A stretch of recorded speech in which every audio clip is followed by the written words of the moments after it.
Delavnico socialnega podjetništva, ki ste ga v inkubatorju Sežana pripravili z udeleženci, naj bi omogočila oziroma pomagala uvajati spremembe za boljši pristop k inovativnemu podjetništvu.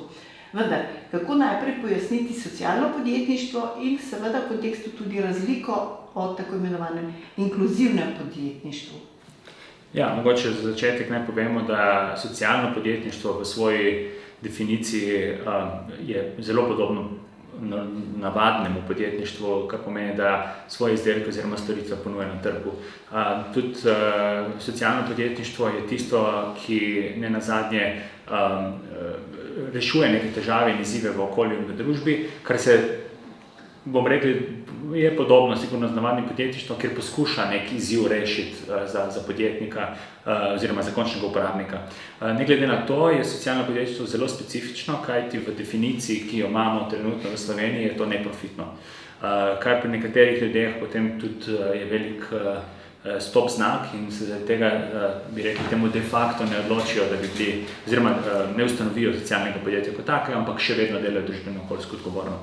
Inkluzivno podjetništvo je pa podmnožica tega, se pravi, en del podjetij, ki so socialna, se tudi odločijo, da zaposlujejo težje zaposljive osebe, skrbijo, da se delajo okolje boljše za recimo osebe, ki imajo posebne potrebe pa drugače. Tako da inkluzivno podjetništvo je nažalost v Sloveniji kar nekaj časa bilo enačeno s socialnim podjetništvom, kar iskreno povedano je mogoče pripeljalo tudi do tega, da nekateri ljudje se niso zanje odločili, ki so mislili, da zgolj in izključno še delajo z osebami s posebnimi potrebami ali pa z manj priložnostmi, da lahko delajo socialno podjetništvo. A gre zdaj tu za neko inovacijo, recimo v kontekstu podjetništva? V bistvu gre za idejo podjetništva, katero je utemeljil Mohamed Yunus leta 2001, Nobelov nagrajenec iz Bangladeša, ki je tudi svojo banko Grain med drugim začel ponujati mikroposojila in je tudi pokazal, da lahko deluješ kot socialni podjetnik, obračaš velik denar, pomagaš družbi, hkrati reinvestiraš vse v razvoj bodisi podjetja, bodisi tvojih koristnikov na koncu, ali pa sploh družbe in okolje nasploh. Tako da jaz mislim, da ne gre za neko inovacijo, kakor gre za logičen razvoj, ki nas bo pripeljal do tega, da bomo reformirali svetovni red, v katerem smo, in bomo brez nekih velikih revolucij poskrbeli, upamo, še v tem stoletju, da ustavimo ta večje izzive, ki se dogajajo mimo nas, za katere še nažalost kriv človek, kot so podnebne spremembe in podobno. No, na koga pa naslavljate pobudo, da lahko postane socialni podjetnik in pa seveda katere dejavnosti so primerne recimo za razvoj socialnega podjetništva? Vsakdo je lahko socialni podjetnik in katerakoli dejavnost je lahko socialna podjetniška. Res bi dal mogoče zgolj iz etičnih vidikov katero ven, kot je na primer alkoholna industrija, tobačna industrija, orožarska industrija. Ampak po drugi strani pa se moramo zavedati, da biti socialni podjetnik ni izključno to, da na primer, kot sem že prej rekel, zaposluješ zgolj ljudi, ki so težje zaposljivi. Socialno podjetništvo je lahko tudi to, da daš alternativo mesu, na primer. Eno uspešno podjetje v Sloveniji, njihov brand je Juicy Marbles, ponuja filet mignon rastlinskega izvora. In s tem ne dela to za vegane, kot bi večina ljudi mislila, ampak dela zaradi tega, ker se zaveda, da konkretno recimo krave v svetu govedo predstavlja enega velikega onesnaževalca. In zaradi tega so rekli, da zmanjšajo lahko to potrebo po rdečem mesu, lahko naredijo alternativo in trenutno jim zelo dobro uspeva. Je pa slovensko podjetje. No, inkubator Sežana je vključen tudi v evropski inkubacijski sistem, ki pa sploh podpira razvoj podjetništva. Pa me zanima, kakšne so prednosti take povezave? Dejansko smo edini člani Evropske zveze inkubatorjev in inovacijskih centrov, ki dejansko sprejema podporna okolja iz različnih evropskih držav, pa tudi izven, ki grejo skozi postopek certificiranja. Kar seveda posledično pomeni, da je inkubator Sežana že drugič šel skozi tak postopek, kjer nas evalvatorji Evropske zveze inkubatorjev preverjajo, analizirajo, pregledajo naše KPI-je in na podlagi potem naših rezultatov ugotovijo, ali ustrezamo temu certifikatu EU-BIT ali ne. Obenem se upravi tudi takrat benchmarking, kar pomeni, da se primerjamo z sorodnimi in podobnimi inkubatorji drugod po Evropi. Na tak način je to za nas tudi ena motivacija, da seveda ob tem, ko gledamo podobne inkubatorje po Evropi, poskušamo te dobre prakse uveljavljati tudi tukaj pri nas. Kako pa je sploh razvit ta podjetniški ekosistem v Sloveniji in bodi si inkluzivni, bodi si pa socialni, in pa seveda kakšno podporo ima pri politiki v razvoju? Mi danes lahko trdimo, da je ta mreža podpornih okolij v Sloveniji zelo dobra.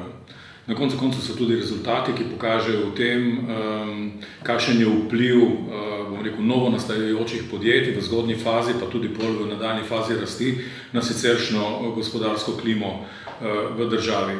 Še posebej v času krize inkubatorji izjemno pomagajo, kajti takrat se ljudje odločajo za podjetništvo, včasih iz interesa, včasih pa tudi iz nuje, in takrat seveda taka podporna okolja lahko izjemno pripomorejo k temu, da opravijo ustrezno evalvacijo podjetniške ideje in seveda skupaj z potencialnim podjetnikom potem pomaga pri ugnezdenju takega podjetja, imenujemo ga startupa, v dotično okolje.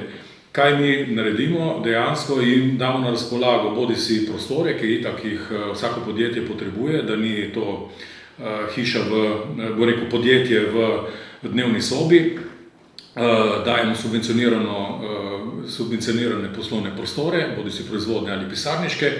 Tisto, kar pa najpomembneje, seveda mentoriranje, strokovno svetovanje, tako notranje kot zunanje, mreženje, usposabljanje na naših delavnicah in pa dostop do potencialnih virov financiranja. Gospod Preloza, vi ste v svoji predstavitvi rekli, da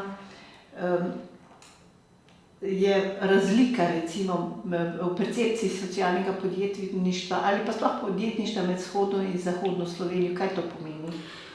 V bistvu, dostikrat se socialno podjetništvo jemlje kot socialni korektiv. Se pravi, dosti ljudi ustanovi na primer zavod, ki je enoosebni, kar je praktično isto kot SP, bi človek rekel, se pravi samostojni podjetnik, vendar se sliši boljše zavod, recimo v šolah, da lahko delaš delavnice, na primer. Če primerjamo vzhodno in zahodno kohezijsko regijo, je vsaj občutek v zadnjih letih bil tako iz strani podpornih inštitucij kot strani socialnih podjetij, da je na vzhodni regiji bilo dosti bolj prejemne narave, na zahodni regiji pa dosti bolj dajalske narave, zdaj ne razložim. Prejemne narave je bilo tako, da so obstajali, dokler je bila pipica, dokler je sredstva so prihajale, dokler so ustanove podpirale. Redko se je pa dogajalo, seveda s svetlimi izjemami, da smo si na jasnem, da je neko socialno podjetje se obdržalo trajnostno po določenem času, ko je recimo neko vir financiranja vsako. Potem, ko na drugi strani govorimo o zahodni kohezijski regiji, kateri pa še tudi ljubljanska regija, je pa dosti takih podjetij socialnih, ponovno, bodi si registriranih, bodi tistih, ki v realnosti obstajajo, niso se pa registrirala kot taka, je bilo takih, ki je potem postalo marketabilnih, se pravi, so na samem trgu prodajali storitve in izdelke in obstalo tudi ves ta čas. Vemo, da leta 2011 je bil sprejet zakon o socialnem podjetništvu v Sloveniji, 2018 je bil tudi revidiran in pokazalo se je, naprimer, da vseh teh 11-12 let je večina podjetij, ki je nastala na zahodu, obstala, tisti, ki so bolj na vzhodu, pa nažalost ne.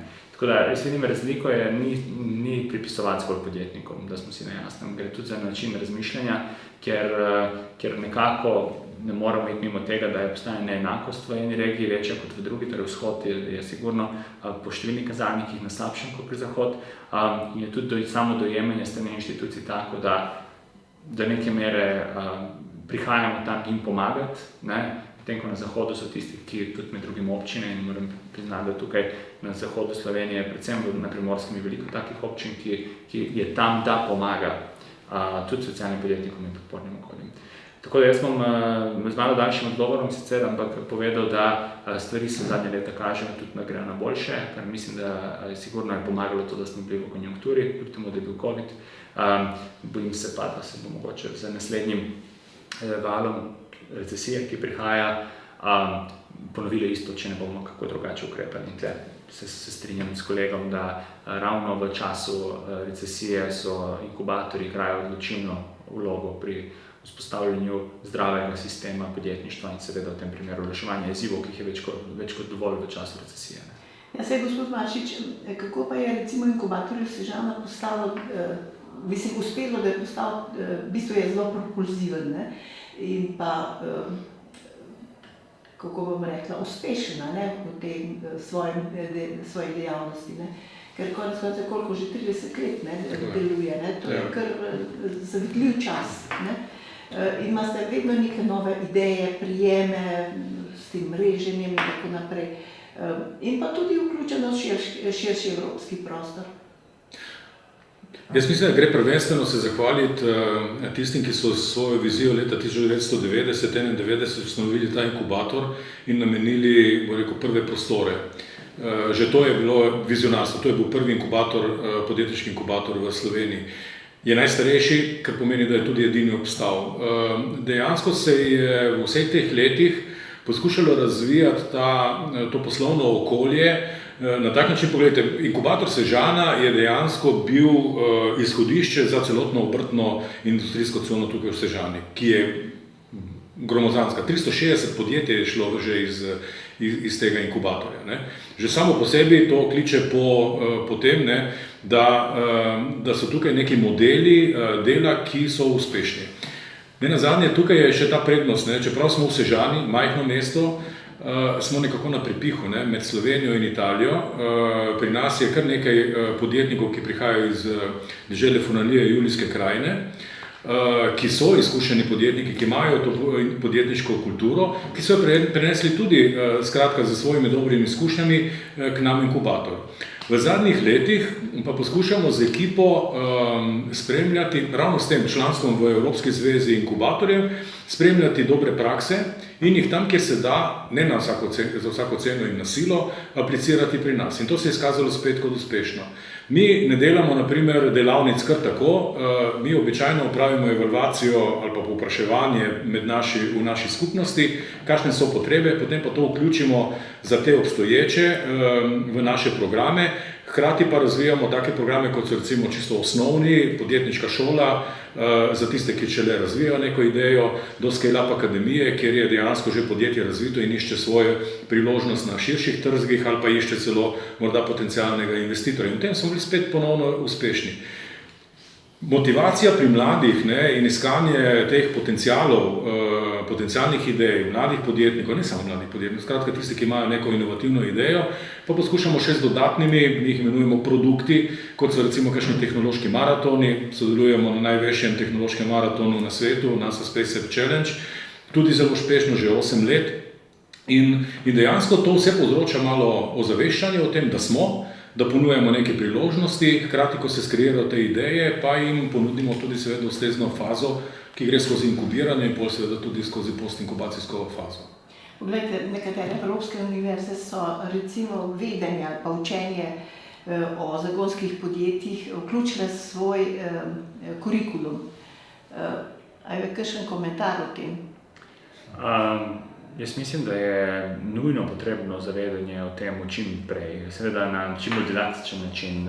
Sigurno ne bomo v osnovni šoli v drugem razredu, ko se nekdo uči poštevati, koga učili podjetništvo na način, ko učimo nekoga v drugem letniku srednje šole ali pa drugem letniku faksa, ampak definitivno je pa že sam pristop k temu, daj dam in kaj dobimo v zameno, je kar ključen. In jaz mislim, da socialno podjetništvo igra še toliko bolj pomembno vlogo, kaj ti dodaja. Nenazadnje prihajamo iz nekega okolja pred letom 90, ki je bil relativno negativno nastrojen proti podjetniškim praksam, vsaj privatnega kapitala, dodaja podjetništvu nek dodaten pozitiven, dajmo reči, luk, ne, oziroma drugimi slovenskimi besedami neko pozitivno konotacijo. Tako da jaz bi izpostavil, da je ravno socialno podjetništvo, da jaz dosti krat našim inkubirancem povem, Impact Hubu Ljubljana, to je v bistvu prodajanje sladoleda, kar pomeni, da praktično ga moraš imeti rad, ker si z tem, da delaš nekaj dobrega zase, za okolje, za družbo in hkrati si zagotavljaš seveda dostojno življenje, bil v bistvu dve muhi na en mah, oziroma še več. Mi temu rečemo win-win-win, ker je dobro zate, dobro za družbo, pa dobro za celotno okolje države, Evrope in nasploh upamo, da rešimo. Tudi ravno socialno podjetništvo, moje zelo drzno mnenje je, da ravno socialno in impact podjetništvo, da je tukaj ključno izpostaviti, da impact podjetništvo se v Sloveniji kot tako ne nahaja zaradi tega, ker ga zakon omejuje na neprofitno, ampak impact podjetništvo isto kot socialno, sem da lahko je profitno, je po moje edini način, kako bomo rešili izzive v okolju, kako bojo podjetniki ugotovili, da je potrebno biti družbeno okoljsko odgovoren, pa ne samo površinsko, ampak tako, da tvoj biznis temelji na temu, da delaš boljši svet. Bomo na tak način rešili okoljsko krizo, migrantsko krizo in vse druge krize na svetu, ki obstajajo. Dokler bomo pa to počeli zgolj marginalno, humanitarno, prostovoljno, bomo pa vedno nekako primorani pristati v tistem drugo sektorju, ker enostavno ni tako vabljivo, kot je bilo sicer. Zato pa še tole vprašanje. Kakšen potencial ima recimo razvoj tega socialnega podjetništva prihodnje, tudi v kontekstu prihajajočih razmer, ki napoveduje umiranje gospodarske rasti, negotovost na energetskih trgih in tako naprej.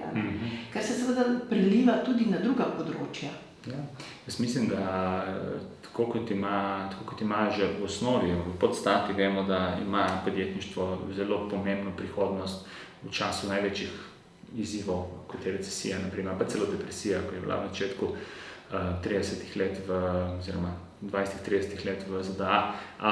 Jaz mislim, da je to nekaj, kar smo v Sloveniji sicer res da cirka 10 ali pa 15 let za zahodnim svetom, ampak ga na svoj način izvajamo in pot, kateri gremo, s pravilnim usmerjanjem bo sigurno nam dala tekmovalno prednost v primerjavi z ostalimi. Torej, vsa podjetja v Sloveniji, v Evropi in sicer, ki bojo šla na pot približevanja k nekemu bolj socialnemu, vključujočemu podjetništvu, bojo imeli definitivno konkurenčno prednost v primerjavi z ostalimi. Tu pa ni nekaj, kar sem si zdaj jaz izmislil, ampak temu pravi že Združeni narodi. Tako da jaz sem prepričan že, da čez 10 let bo inkubator Sežana že zdaj počne veliko na tem področju, bo že na svojih osnovnih predavanjih rekel, ja, pomemben je profit, ampak pomemben je tudi družbeno-okoljski učinek, enako vredno, ker to je tisto, kar ti bo dalo tvojo razliko v primerjavi z ostalimi tvojimi konkurenti. Še vi, gospod Pašič, imate kakšen komentar še k temu? Ne, po malem to mi že dejansko počnemo. Ne nazadnje tudi to, da smo se odločili iti v projekt podjetniške šole za osebe z izgubo sluha, je bilo nekako v nas. Skratka, je bilo naše osebno prepričanje je bilo, da moramo dati družbi ne samo tiste klasične podjetniške veščine, posameznike opolnomočiti na to, kako delovati na tem trgu profitov in tako naprej, ampak poskrbeti tudi za tiste, ki te priložnosti, take kot bom rekel običajni podjetniki nimajo. In zaradi tega smo se vključili v ta projekt Better Incubation, se tudi podučili, naša ekipa se je izobrazila, smo šli skozi vrsto tečajev, se naučili tudi ta tako imenovani impact measurement, kar pomeni, da je treba učinke vsega tega, kar počnemo, ne samo v socialnem podjetništvu, tudi ustrezno izmeriti, kajti samo na tak način potem lahko zastaviš neke svoje strategije. Mislim, dejansko bodo krizna obdobja vedno bolj imponirala ukvarjanje s tem področjem in mi želimo na to biti pripravljeni.